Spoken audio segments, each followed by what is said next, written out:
Purpose of this video is to define an isotope and describe their properties. As you can see, Dr.Square and Crazy Hair are watching a video. And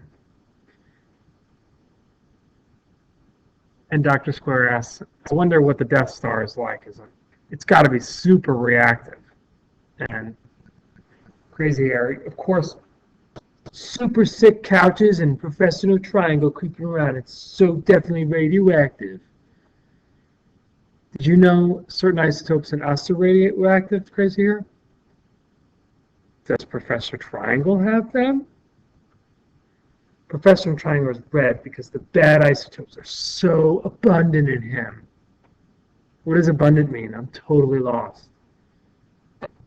Well, abundant means like how plentiful something is. Does that make sense?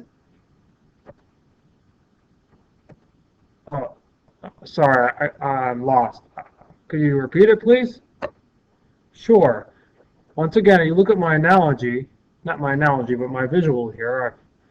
Abundant means how plentiful, and you've got like 10 stars and 1 pentagon, so pentagons are not abundant and stars are abundant. Okay, what are isotopes again? Professor Triangle gives me the chills. Well, an isotope, I like to compare them to oranges. Right? 2 oranges, this one and this one, they're basically the same thing, but they have a different mass. They're both really good to eat and they're sweet and healthy, but they got a different mass, and that makes them very similar to an isotope.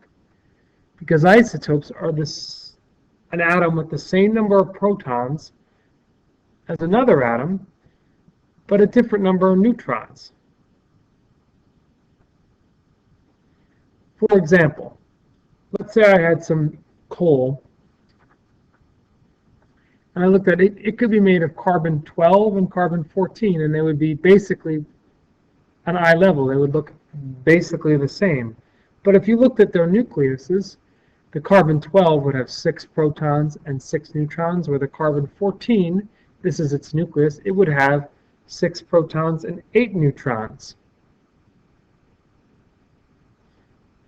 So they, meaning isotopes, are the same except on the atomic level? Yeah, yes, they are. Isotopes have the same chemical and physical properties. They do come in different natural abundances, like there's more of one than another, but they can occur naturally. They can be man-made. Some are stable and some are not, and those that aren't have a half-life that describes how long they will remain stable.